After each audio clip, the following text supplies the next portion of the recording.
comments on obviously the news of the day, the Supreme Court's ruling today, and yesterday. I'd be happy to take your questions. Look, with the ruling yesterday and today, it's clear to me the Supreme Court is no longer acting as a judicial body. It's now become a public polling body. You've now got a Supreme Court that is out of control, that is making up laws as it goes. Yesterday, in the court case on Obamacare, you had Justice Scalia saying that words have no meaning. Today, in today's ruling on gay marriage, you had the Chief Justice Roberts, saying the ruling had nothing to do with the Constitution. Well, look, if the court is going to say that words have no meaning, if the court's not going to follow the Constitution, why don't we save some money and get rid of the Supreme Court? What is the point of having a Supreme Court if it's not going to apply the Constitution? Regarding today's ruling, marriage as an institution between a man and a woman was established by God. It cannot be altered by an earthly court. Now, the next step in this, the left, Hillary Clinton, are going to be waging an all-out assault on our religious liberty rights. These rights are protected by the First Amendment. It is important that Americans come together to defend our constitutional freedoms, especially our religious liberty rights. Be happy to take questions.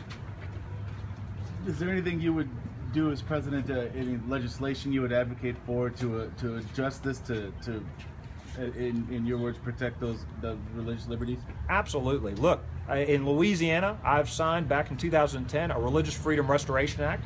That has been done in other states. It's been done at the federal level. This year we went further. I did an executive order signing something called the Marriage and Conscience Act. It says explicitly the state cannot discriminate against businesses or individuals, can't sanction folks that have a traditional view of marriage as being between a man and a woman based on their sincerely held religious beliefs.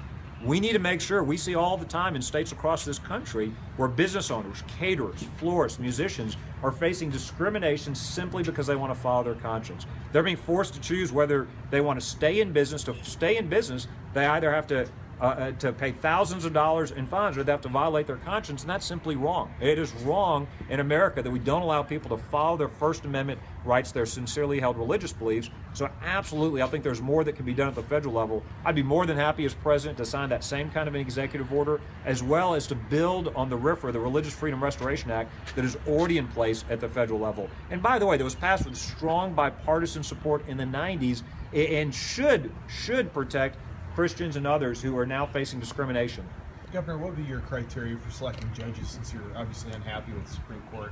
Well, you know, at a basic level, I'd like judges that understand that words in the dictionary actually have meanings. You know, that when state means something, state means state, and state and federal exchange cannot be used interchangeably. Secondly, it'd be nice if we actually had some Supreme Court justices that actually read and understood their job, read the Constitution, understood their job was to actually apply the Constitution. You know, look, my hat's off to Chief Roberts. He's a great politician. If we have justices that want to be politicians, that want to create laws, they should run for Congress, run for the legislature. That's not the job of the Supreme Court. As president, I'd be looking for justices that actually read the Constitution and do the job they were appointed to do. If they want to make law, there are other jobs for them. They're not there to make laws. They're not there to be looking at public opinion polls. You know, Scalia was right. Maybe we should start calling this law SCOTUS care. I mean, this is a court that in the previous ruling said that despite the fact that the president and Congress said the individual mandate wasn't a tax, they were going to redefine it as a tax to save the law from itself. Just this week, they said even though the plain language, the plain, clear understanding of the language was that you had to have a state exchange, they were going to say that a federal exchange is a state exchange. A state exchange is a federal exchange. It's all interchangeable. So at the very least, I'd like to have a Supreme Court justice that can read a dictionary and read the Constitution. That'd be an improvement over what we've got today.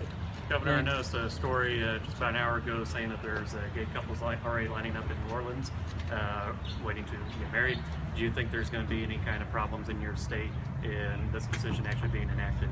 No, look, we're a nation of laws, and we have to follow the law. I agree strongly with this ruling. I know there are federal efforts and attempts to stop the Supreme Court from violating our 10th Amendment rights. There are strong efforts to stop the court from overruling what the states have decided. In our state, for example, we put it in our Constitution, the definition of marriage between a man and a woman. It was done when we had a Democratic governor, Democratic House, Democratic Senate. It was passed with strong bipartisan majorities. And I know there are different federal efforts to amend the Constitution or change the laws so that the court can't do this. And I'm supportive of those efforts. But we're a nation of laws. We're going to follow the law. Obviously, folks are still reading through the ruling, and we had a case where the federal judge, had actually upheld Louisiana's law before today's ruling. We're going to follow the law. again, I disagree with the ruling. I also strongly believe in the religious freedom protection that we do have in our law and executive order for folks in Louisiana. And that applies to folks in New Orleans and across the state. Last question, Lynn.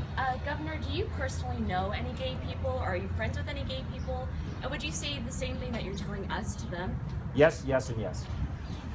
Thank you, guys. Thank you. And I'll say this. Like I wasn't trying to be glib. I think we're all created equal in God's eyes. And the reality is, I'm not for discrimination. I think you can support a traditional view of marriages between a man and a woman. I think you can support religious liberty without also condoning discrimination. I condemn discrimination in any shape or form. Again, we're all created equal in God's eyes. And so this, to me, is a fight about religious liberty. It is a fight about an institution that, according to my Christian beliefs, was created by God. To me, this isn't about opinion polls. Unlike President Obama and Secretary Clinton, my views on marriage aren't evolving with opinion polls. Thank you, guys. y'all.